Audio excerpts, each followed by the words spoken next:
కృష్ణా జిల్లా తెలుగుదేశం పార్టీ తెలుగు రైతు అధ్యక్షులు గోపు సత్యం గారు మనతో ఉన్నారు.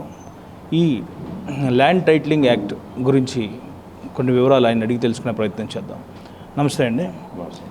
ఏంటి ల్యాండ్ టైటిలింగ్ యాక్ట్ ఏంటి, అసలు ప్రభుత్వం ఇచ్చేయటం ఏంటి, కేంద్రం నుంచి ఇచ్చేసి గవర్నర్తో ఆమోదం పొంది బయటికి రావటం వల్ల దీనివల్ల ఏంటి, ప్రజలకు నష్టం ఏంటి? ఈ ల్యాండ్ టైటిలింగ్ యాక్ట్ అనేది ప్రజలకు శాపం. మన పొలాన్ని మనం కొనుక్కున్నా, లేకపోతే మన తాతల తండ్రుల దగ్గర నుంచి వచ్చినటువంటి పొలాన్ని ల్యాండ్ టైటిలింగ్ యాక్ట్ పెట్టవలసిన కారణం ఏంటి? అది జగన్మోహన్ రెడ్డి వాళ్ళ బృందం అంతా కూడా ఈ ల్యాండ్ని కొట్టేయటానికే మాత్రమే కానీ దానికి చేయవలసినంత పని లేదు.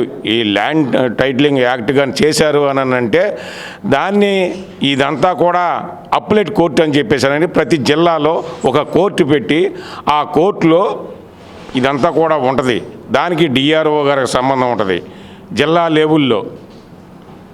అక్కడ మనం ఏం చెయ్యాలన్నా సరే, మన పొలాన్ని మనం ఎవరికైనా అమ్ముకోవాలన్నా, లేకపోతే మన పిల్లలకి కట్నం ఇవ్వాలన్నా, లేకపోతే మన పిల్లలు పంచుకోవాలన్నా, వాళ్ళు పార్టీషన్ చేయించుకోవాలన్నా, మనం బ్యాంకుల్లో తాకట్టు పెట్టుకోవాలన్నా అక్కడికి వెళ్ళాలి, డిఆర్ఓ దగ్గరికి వెళ్ళాలి. డిఆర్ఓ దగ్గరికి వెళ్ళాలని అంటే సామాన్య రైతు డిఆర్ఓ గారు ఎవరో తెలియనటువంటి పరిస్థితి. ఎంఆర్ఓ అయితే లేదైనా కప్పుకుని ఆ మండల రెవెన్యూ కాబట్టి వస్తాడు. డిఆర్ఓ అంటే డిస్ట్రిక్ట్ రెవెన్యూ ఆఫీసరు. అక్కడికి వెళ్ళి మనం తెచ్చుకోవాలని అంటే అసలు అంత కర్మ, అసలు ఈ పొలం కొన్న రైతుకి అంత కర్మ ఏంటి ఇదంతా నొక్కేయటానికి? అది కూడా ఒరిజినల్ మన దగ్గర ఉన్నటువంటి కాగితాలన్నీ కూడా మనం రిజిస్ట్రేషన్ చేసుకుంటే ఒరిజినల్ కాగితాలు మన దగ్గర ఉండవు, ఒక జెరాక్స్ మాత్రమే మనకి ఇస్తారంట. మనం లక్షలు పెట్టుకుంటాం ఏంటి, ఒరిజినల్ వాళ్ళ దగ్గర పెట్టుకుంటాం ఏంటి? ఇలాంటి జగన్మోహన్ రెడ్డి ఈ చట్టం ఈ చట్టాన్ని మాత్రం పూర్తిగా వ్యతిరేకత చేస్తున్నాం. దీన్ని ప్రతి ఒక్కరు కూడా వ్యతిరేకించాలి. మీకు రైతులకి కొంతమందికి అవగాహన లేదు కాబట్టి మీరు అవగాహన చేసుకోండి. ఈ యాక్ట్ కానీ వచ్చిందని అంటే మాత్రం రైతులు చాలా ఇబ్బంది పడేటటువంటి పరిస్థితి ఉంది. ఈ రైతులు ఈ యాక్ట్ కానీ వస్తే మాత్రం ప్రతి ఒక్క రైతు కూడా అసలు ఆడి పొలం ఎక్కడుందో తెలియదు, ఆడి పొలాన్ని కూడా మొత్తం కబ్జా చేయడానికే ఈ జగన్మోహన్ రెడ్డి పెట్టినటువంటి యాక్ట్ ఇది. అయితే మరి ప్రభుత్వాలు, కేంద్రం కూడా ఆమోదించిందంటే ఈ రోజున ఖచ్చితంగా మరి దాంట్లో ఏదో ప్రజలకు మంచి జరుగుద్దనే కదా ఆమోదించాల్సింది. కేంద్రం కూడా ఆమోదించిందని అంటే దీన్ని అసలు ఎందు గురించిన కేంద్రం కూడా ఆమోదించిందనేది ఎవరికీ అర్థం కానటువంటి పరిస్థితి. ఇది దీంట్లో ఉన్నటువంటి ఈ టైటిల్ దీంట్లో ఉన్నటువంటి చాలా తప్పులు ఉన్నాయి. అసలు అక్కడికి చేయవలసిన పని ఏంటి? అసలు నేను అడిగేది ముక్కుసూటిగా దాన్ని చేయవలసిన పని లేదు.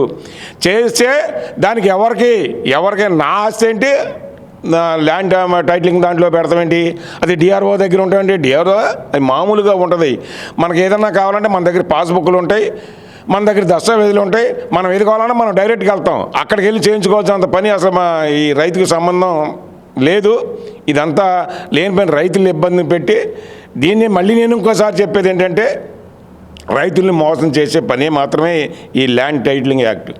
మరి దీని నుంచి తప్పించుకోవాలంటే ఏం చేయాలంటారు? రేపొద్దున దీని నుండి తప్పించుకోవాలంటే ఒకే ఒక మార్గం ఉంది. రేపు జరిగేటటువంటి మే నెల 13వ తారీఖున జరిగేటటువంటి ఎన్నికల్లో తెలుగుదేశం, జనసేన, బీజేపీ పొత్తు, ఎన్డీఏ పొత్తుకి ఓటేస్తే రేపొద్దున చంద్రబాబు గారు ముఖ్యమంత్రి అయిన తరువాత పవన్ కళ్యాణ్ గారు కానివ్వండి, అలాగే మోడీ గారు ఆధ్వర్యంలో ఈ జీవోని తీసుకెళ్ళి చెత్తబుట్టలో పరిస్థితి ఉంది. అదే మా పవన్ కళ్యాణ్ గారు కానీ చంద్రబాబు గారు కానీ చెప్పడం జరిగింది. రేపొద్దున ఈ కూటమి వస్తేనే రేపొద్దున ప్రజలకు మేలు జరుగుద్ది, రైతులకి మేలు జరుగుద్ది. ఈ జీవోని బుట్ట దాఖలు చేయాలనంటే ఈ ఎన్డీఏ కూటమికే ఓటేయాలి. అదే మార్గం రైతులందరికీ కూడా. అదే ఏదైతే మీరు చెప్తున్నారో ఎన్డీఏ కూటమికి ఓటేస్తే రేపొద్దున దీని నుంచి ఇది అవుతుంది అని మీరు చెప్తున్నారు. కానీ ఎక్కడ చంద్రబాబు నాయుడు గారు కానీ, పవన్ కళ్యాణ్ కానీ ఈ మేము వచ్చిన వెంటనే ఈ జీవో అని మేము తీసేస్తాం, ఎట్టి పరిస్థితుల్లో రానివ్వని ఎక్కడ హామీ ఇచ్చినట్టయితే కనబడతలేదు. ఇచ్చారు మా యువగాళంలో లోకేష్ ఇచ్చాడు. తర్వాత ఈ చంద్రబాబు నాయుడు గారు కూడా ఆయన పెట్టేటటువంటి మీటింగుల్లో కూడా ఈ ప్లేటర్లు కూడా మొన్నటిదాకా సమ్మె చేశారు. దీని మీదే సమ్మె చేసింది వాళ్ళంతా, అడ్వకేట్స్ కూడా. ఏంటంటే రైతులందరూ కూడా ఇబ్బంది పడతారని అంటే వాళ్ళ మీద కూడా ఈ వైఎస్ఆర్ మా మంత్రులు కానీ ఎమ్మెల్యేలు కానీ మీకు కేసులు తగ్గుతాయి అని చెప్పేసానని మీరు ఇలా ధర్నాలు చేస్తున్నారు, నిరసనలు చేస్తున్నారని చెప్పనని ప్లేటర్ల మీద కూడా అడ్వకేట్ల మీద కూడా ఇరుచుకుపడినటువంటి పరిస్థితి ఉంది. ఆ రోజునే పవన్ కళ్యాణ్ గారు కానీ చంద్రబాబు గారు కానీ హామీ ఇచ్చారు, రేపొద్దున్న ఈ జేబుని మేము వచ్చిన అధికారంలోకి వచ్చిన వెంటనే రద్దు చేస్తామని చెప్పిన వాళ్ళు కూడా హామీ ఇచ్చారు. అది కంపల్సరీగా జరుగుద్ది. ఏదైతే గోపు సత్యం గారు చెప్తున్నారు, ఈ ల్యాండ్ టైటిలింగ్ యాక్ట్ అనేదాన్ని ప్రజల నుంచి ఈ పెనుబోత నుంచి తప్పించుకోవాలంటే ఖచ్చితంగా కూటమికే ఓటు వేయాలి. కూటమికి ఓటు వేస్తేనే ఈ ఏదైతే ల్యాండ్ టైటిలింగ్ యాక్ట్ అనేది ఉందో ఆ యాక్ట్ బుట్ట దాఖలవుతుంది. లేకపోతే మొత్తం ఆస్తులన్నీ కూడా వాళ్ళ చేతిలో పెత్తనం ఉంటుంది. ఆ పెత్తనాన్ని తప్పించుకోవాలంటే ఖచ్చితంగా కూటమికే ఓటు వేయాలని చెప్పి గోపు సత్యం చెప్తుంది జరిగింది. కెమెరామెన్ కిరీటితో Chiranjeevi, Chanakya Telugu media. Please subscribe to Chanakya channel.